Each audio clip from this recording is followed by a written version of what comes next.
नमः शिवाय प्यारे साथियों। तो जैसा कि मैंने आपको पिछले वीडियो में बताया था कि लव एनर्जी के ऊपर एक और वीडियो आज जरूर करेंगे, तो वो भी मैं आज यहाँ से स्टूडियो में करके जाऊँगा।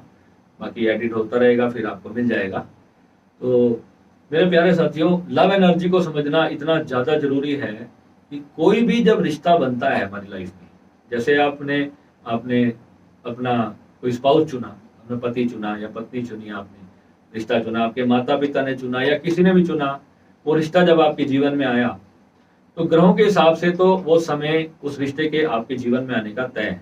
वो रिश्ता आपका बना, फिर वो रिश्ता टूटता कब है, खराब कैसे हो जाता है, रिश्तों में कितनी सारी अनबन क्यों हो जाती है। तो यहाँ पे लव एनर्जी को आज हम समझेंगे, क्योंकि हमारा जो योग मार्ग है, जो हमारा ध्यान मार्ग है, जो हमारी साधना का मार्ग है, उसका सबसे बड़ा कंसेप्ट ही लव एनर्जी है। यानी कि जहाँ पे हम अनकंडीशनल लव की बात करते हैं और कंडीशनल लव की भी आज हम बात करेंगे, क्योंकि दोनों चीजें आप पूछते हो गुरु जी, मेरे एक साधक है वो कहते हैं जब हमें सामने वाले व्यक्ति से मिल ही नहीं रहा तो हम उसको प्यार क्यों करें। तो मैं उनको कहता हूँ भाई प्रेम तो पाने का नाम है ही नहीं, प्रेम तो सिर्फ करने का नाम है। तो ओशो ने भी इसको प्रेम को बहुत बखूबी आपको बताया कि प्रेम कैसे करना चाहिए, पर 1% भी लोग नहीं कर पाते। मैं आपको सच बता रहा हूँ, ओशो पूरी जिंदगी प्रेम पर बोल बोल के थक गए, मगर कोई भी व्यक्ति, ओशो के इतने सारे सन्यासी भटक रहे हैं, कोई प्रेम को समझ नहीं पाए। इवन मैं भी जब तक ओशो की साधना करता रहा, मैं प्रेम को नहीं समझा। मैं आपको सत्य बता रहा हूँ, प्रेम को मैं यही समझता था कि हाँ हमारा कोई रिलेशनशिप है, हम उसको खुशी दे रहे हैं, वो हमें खुशी दे रहा है, तो बस बढ़िया है, ऐसा ही जिंदगी होनी चाहिए। थोड़ी बहुत लड़ाई झगड़े हो जाते हैं, कोई बात नहीं, मगर उसको फिर मान लो झगड़ा भी कर लिया तो बाद में तो फिर साथ हो ही जाते हैं। तो ऐसे सोच करके कितने सारे रिश्ते यूं ही लोगों के खराब हो जाते हैं, जब उनके रिश्ते से जो लव एनर्जी है जब वो गायब हो जाती है। और लव एनर्जी जब क्रोध में बदलती है, जब एंगर में बदलती है, लव एनर्जी जो है वो एक ही एनर्जी के दो पार्ट हैं, एक लव एनर्जी है और वही जब बदल जाती है, विपरीत हो जाती है, तो वो हेटर्ड में बदल जाती है, नफरत में बदल जाती है, ऊर्जा ब्लैक हो जाती है। अब इसको समझना है कि लव एनर्जी कितनी प्यारी है, तो आज मैं लव एनर्जी को आपको एक्सप्लेन करूंगा।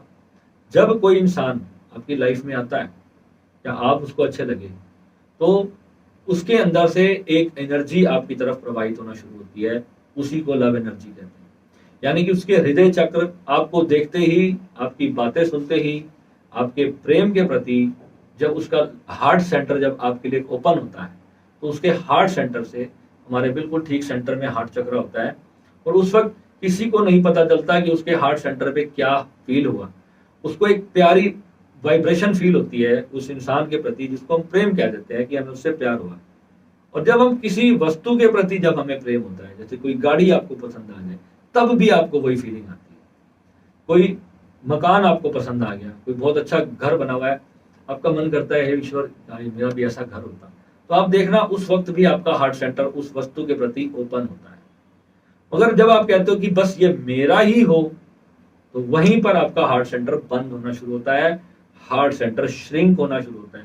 अब आप में से सारे लोग जो जो इस वीडियो को देख रहे हैं, अपनी इस अवस्था को as a practical, as an experiment note करना, जो मैं आज आपको बताने जा रहा हूं, कि जब आप किसी वस्तु की या किसी इंसान की इच्छा करते हो, या आपने परमात्मा से ही मांगा एक तरह से, अगर आप किसी को प्रपोज करने चले गए, तो पहले आपके मन में एक भय भी होता है, भय हुआ तो इन टाइम धड़ाम से आपका नाभि चक्र श्रिंक हो जाएगा।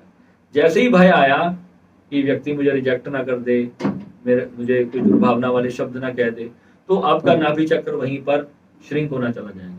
अगर नाभि चक्र आपका ऑलरेडी श्रिंक है, तो पहली बात है आप अपने प्रेम को कहने का साहस ही नहीं कर पाएंगे। यानी कि किसी भी इंसान को आप अपने हृदय की बात ही नहीं कह पाएंगे। आपका नाभि चक्र स्ट्रांग है तो ही आप अपनी दिल की बात, अपनी सारी भावनाएं खुल के प्रकट कर पाएंगे। ये सारे चक्रों के साथ में आपको एक एक चीज बताऊंगा कि आज्ञा चक्र का क्या काम है, सहस्त्रार का क्या काम है, हमारे मूलाधार का क्या काम है।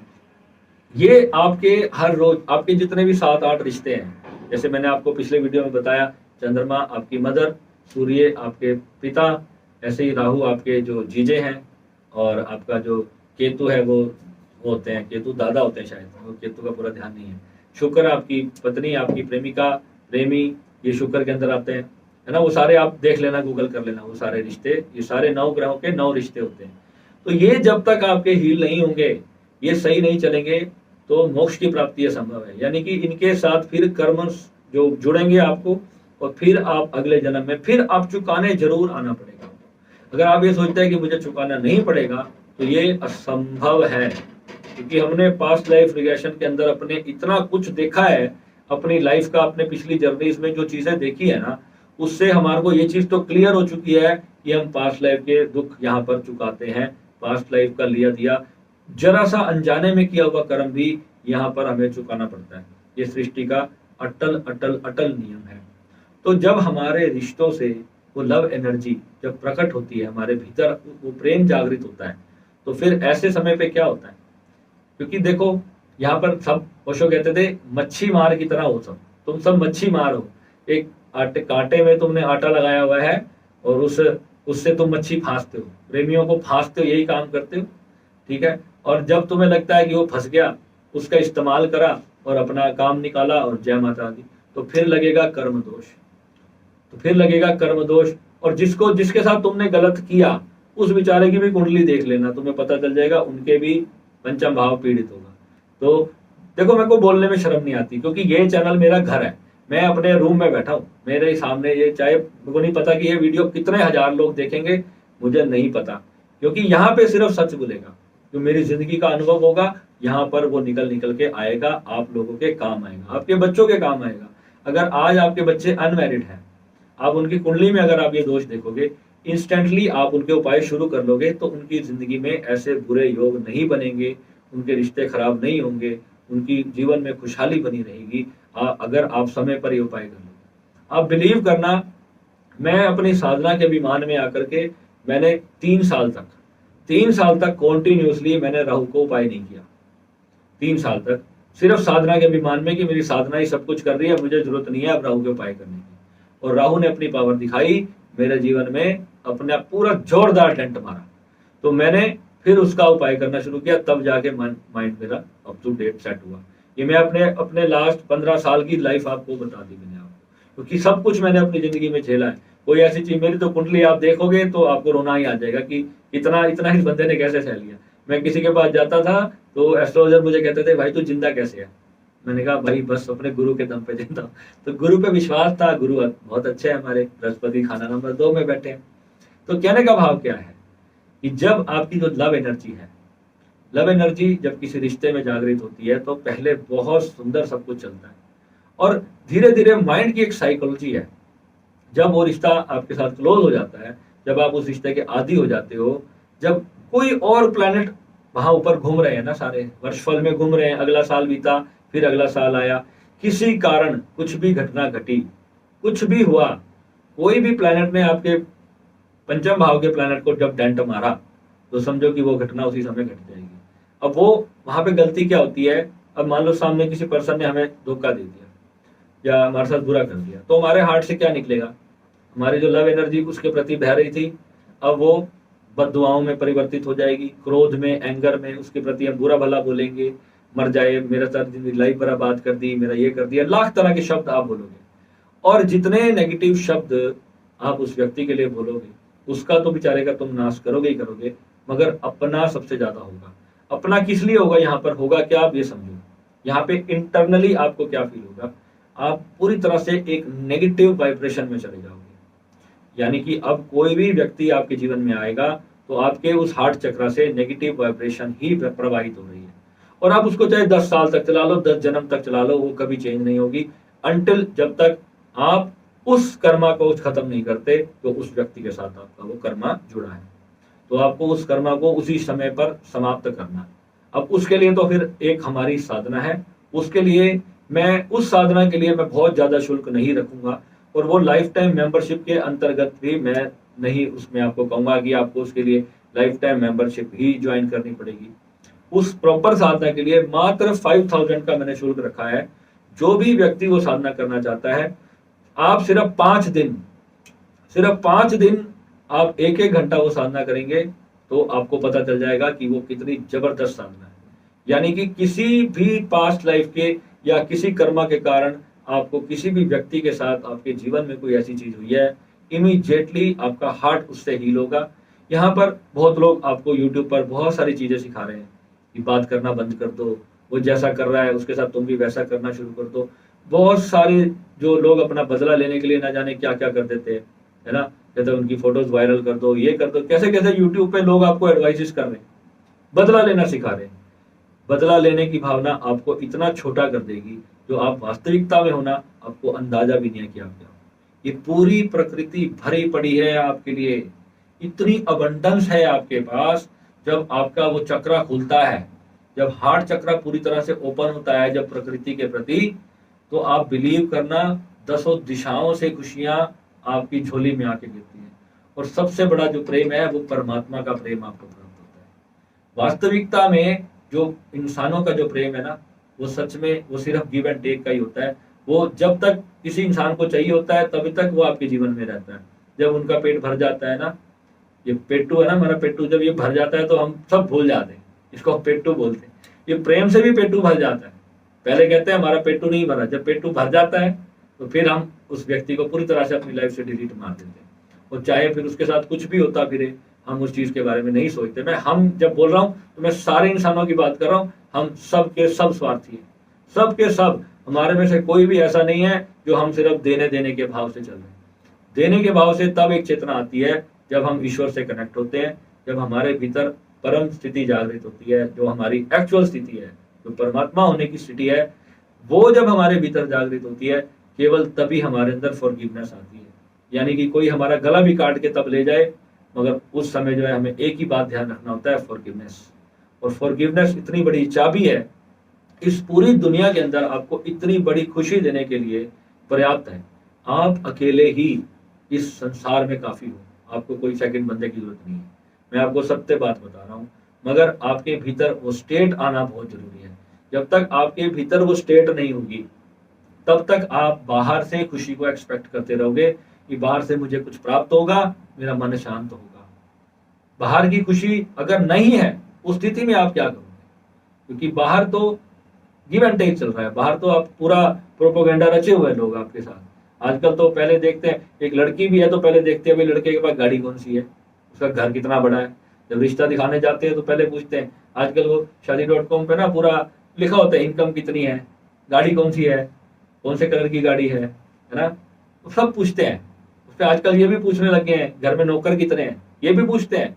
अगर नहीं है नौकर तो लिखते हैं, ऑप्शन दिया हुआ है नो सर्वेंट, ये भी लिखा गया। तो यानी कि आपका पूरा स्टेटस पहले देखा जा रहा है, तब तो आपसे कोई शादी करेगा। ये तो दुनिया है।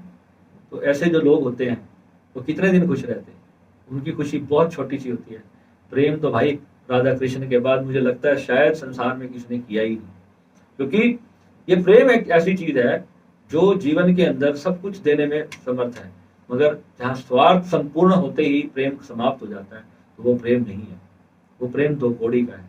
अगर आपको वैसा प्रेम करना है तो अपने भीतर आप परमात्मा से जुड़ो, परमात्मा से प्रेम करो और इस साधना से जुड़ो। और ऐसे जो लोगों के साथ, जितने लोग आज मुझे कहते हैं भैया मैं तो मर जाऊंगा अगर मेरे को वो ना मिला, मर जाऊंगी मेरे को नहीं मिला तो, है ना, इतने लोगों के कॉल्स आते हैं मेरे पास। सबकी लाइफ में मैं देखता हूँ बहुत बहुत लोगों के साथ लाइफ में ये प्रॉब्लम चल रही है। तो अभी एक हमारे पास एक लड़की जुड़ी, जो मैं नहीं बताऊंगा कहाँ से, उसका शहर का नाम भी नहीं बताऊंगा, क्योंकि मुझे उसने स्पेशली मना किया था कि मेरे मदर फादर बिल्कुल इन चीज़ों के खिलाफ है, हमारी कम्युनिटी बहुत ज़्यादा खिलाफ है। और करीबन 21-22 साल की लड़की थी। उसने मुझे कहा कि भैया मैं इतनी ज़्यादा परेशान हूँ, मुझे कोई प्यार नहीं करता, मुझे कोई प्यार ही नहीं करता। वो रोती थी। उसकी मदर का मेरे पास कॉल आया, कहती भैया मेरी बेटी रोती रहती है, तो मेरे कुछ समझ नहीं आ रहा मैं कैसे संभालूँ अपनी बच्ची को। यंग है, उसकी अब पढ़ाई पूरी करवानी है, आगे फिर शादी उसकी करनी है, और ये इतने डिप्रेशन में है कि मैं क्या बताऊँ। मैंने उसकी कुंडली देखी तो सारे के सारे ग्रह बुरी तरह पीड़ित थे, और चंद्रमा विशेष तौर से बहुत बुरी तरह पीड़ित था, बहुत बुरी तरह। तो मैंने उसको, लड़की को सिर्फ 20 दिन हुए होंगे, अभी 15 से 20 दिन हुए, 15-20 दिन उसको साधना करवाई है। 15-20 दिन बाद मैंने उससे पूछा बेटा कैसा लग रहा है? कहती भैया बहुत ही बढ़िया लग रहा है। मैंने कहा अब याद आ रही है उस लड़के की? कहती नहीं, अब जब तक वो मुझे फोन नहीं करता तब तक मैं भी नहीं करती। तो क्या रीजन है उसका? क्या रीजन है? क्योंकि अपने चेतना अपने पर फोकस ही नहीं है। जो चंद्रमा है बुरी तरह से, जो राहु है आपका, जो ब्लैक एनर्जी है, वो आपके हार्ट चक्र को पूरी तरह से जकड़े हुए है। सारी जो आपकी जो स्पिरिचुअल एनर्जी है उसको सक कर रहा है, उसको चूस रहा है आपके भीतर से। और माइंड के अंदर निरंतर एक डिप्रेशन की स्थिति बना के रखता है, वो ऊर्जा को पूरा ड्रेन आउट आपके अंदर से कर देता है। जब वो ऊर्जा ही नहीं है आपके भीतर, तो आप क्या काम करोगे? कुछ नहीं कर सकोगे अपनी जिंदगी में। तो इस चीजों को समझना है। और यही जब आपका अपना ऑरा जब ठीक होता है, मेरे एक साधक थे, मेरे को उन्होंने बोला कि गुरुजी आप बहुत बड़ी मिस्टेक कर रहे हो, लोगों के लिए तो लगे हुए हो और अपनी साधना भूले हुए हो। और सच बताऊं, मैं उनको लगातार 6 महीने बोलता रहा, यार सच में मेरी साधना बहुत पीछे चली गई, मैंने अपना बहुत नुकसान कर लिया लोगों के लिए। अब मैंने इसलिए थोड़ा इधर ध्यान देना कम किया, अब अपनी साधना में रहना ज्यादा शुरू कर दिया। और जैसे ही रहना शुरू किया, तो बस जो खोया पड़ा था, अपना ही खजाना कहीं रख रख के भूल गया था ना, जैसे कोई व्यक्ति अपने ही कोई सोने की चैन इधर उधर रख के भूल जाता है, जब उसको याद आ जाती है तो बस उसको वो खुशी दोबारा मिल जाती है। क्या है, थोड़ी देर के लिए भी हम, ये भी भटकाव है। एक परमात्मा कहता है ना, मैं भी भटकता हूँ, ऐसी बात नहीं है, मैं कोई भगवान नहीं हूँ, मैं भी आप में से आप जैसा इंसान हूँ, कोई मैं फरिश्ता नहीं हूँ। क्योंकि जो चीजें, जो मन भावनाएं फीलिंग आपकी है, वही मेरे अंदर भी है, सभी के अंदर होती है। क्या होता है, 5 मिनट के लिए भी जब हम अपने मन से, जब हम अपने परमात्मा से जब हम डिटैच होते हैं ना 5 मिनट के लिए, तो वो 5 मिनट हमारे लिए 5 मौतों के बराबर है। मैं जिस स्टेट की अब बात कर रहा हूँ, मैं वहां से बैठकर आपको बात कर रहा हूँ। अभी जो लोग एनलाइटेंड नहीं है, उनके लिए तो स्टेट ही वही है। वो तो या तो बहुत ज्यादा सुख में है, या फिर इमीडिएटली बहुत ज्यादा दुख में चले जाने वाले हैं। दो ही स्टेट है आपके पास, दो ही डायमेंशन है। या आप बहुत ज्यादा खुशी में होगे, या बहुत ज्यादा दुख में होगे, या कभी दुख होगा कभी सुख होगा, यही जीवन होगा, मगर शांति नहीं होगी, परम आनंद नहीं होगा। जो परम आनंद है वो हमारे भीतर से उपलब्ध होगा। और जब तक वो भीतर से नहीं आएगा, तो तब तक बाहर की खोज चलती रहेगी, भागते रहेंगे इधर उधर, मिलेगा कुछ नहीं। ठीक है, तो असली जो इटर्नल चीज है, उसी को प्राप्त करना। तो भोलेनाथ की जो लव एनर्जी है, वो अपने भीतर से ऐसे जागृत कर देना, और ऐसे उस पूरे संसार को अपना प्रेम देना, यानी कि कंप्लीट वननेस होना चाहिए। वहां पर कोई भी शत्रु नहीं है, कितने ने ही मेरा बुरा क्यों ना किया हो, भगवान उसके, मेरी आयु भी उसको दे दे। तो मेरा बुरा कर ये मांगा करो, जब साधना बैठो ना, तो ये बोलो कि भगवान मेरी जो सांसें बची है, ये भी मेरा बुरा करने वाले को दे दे, मेरे किस्मत में जो धन आना है ये भी उसको दे दे। अब ये फॉर्मूला करके देखो, आप ये करके देखो, भगवान को सब पता है। भगवान इतने जबरदस्त उसका सॉफ्टवेयर है, जब तुम खाली हो जाते हो ना भीतर से, तो बस वही भरा हुआ स्थान है। अब ये पॉइंट, लास्ट वाली जो लाइन है, जब तुम भीतर से खाली होते हो, जब एम्प्टी होते हो, तो वही वास्तविकता में भरा हुआ स्थान है। वहां पर ये पूरा अस्तित्व सिर्फ आप होते हो, वहां पे कोई दूसरी शक्ति नहीं होती, वहां पे कोई दूसरी चेतना नहीं होती। उस स्टेट में केवल आप रहने वाले हो। तो जब आप उस स्टेट में चले गए, तो बचा कौन नफरत करने के लिए? वहां कोई नफरत करने के लिए है नहीं। ठीक है, तो ये चीजें आपको समझनी है। वर्ल्ड ऑफ हैप्पीनेस में जुड़े हो, तो वर्ल्ड ऑफ हैप्पीनेस में जाना भी है, उसको पाना भी है। सिर्फ ये नहीं कि बस मंत्र जाप में लगे रहे, थोड़ा समय तक मंत्र जाप करना है, बाकी हमारी 30 साधनाएं हैं, सारी साधनाओं को समझना है। जो मेरे लाइफ टाइम मेंबर भी इस वीडियो को देख रहे हैं, उन सबको भी इस चीज को समझना है। और जिन्होंने पार्ट्स में ज्वाइन किया हुआ है, वो जरूर समझें कि जब तक आप 30वें कोर्स पे नहीं पहुंचोगे, तब तक आपने एबीसीडी भी अनुभव नहीं की वर्ल्ड ऑफ हैप्पीनेस की। क्योंकि मैं अपने दावे के साथ ये बात बोलता हूँ कि जो अनुभव यहाँ पर आपको मैं करवा दूंगा, मैं बहुत छोटा सा दास हूँ आपका, मगर जो मेरी जिंदगी ने मेरे को अनुभव दिए हैं, तो मैं ऐसी ऐसी चीजों से पार होके निकल के आया हूँ। तो यानी कि जब आप पूरी सारी चीजें एक बार कर लोगे, उस सारे जो जो रोलर कोस्टर है आपकी जिंदगी का, जब उससे आप निकल जाओगे ना, फिर आपको असली मजा आने वाला है। ठीक है, तो जुड़े रहिएगा, और वीडियो अच्छा लगा हो तो आगे आप जरूर शेयर कीजिएगा। तो आज के वीडियो में आपको समझ आया कि जो लव एनर्जी है, वो जब हमारी हेटर्ड में बदलती है, तो हमारा कितना नुकसान होता है। यानी हमारे अंदर सिर्फ दुख और घृणा बन जाती है, और हम नेगेटिव एनर्जी से भर जाते हैं।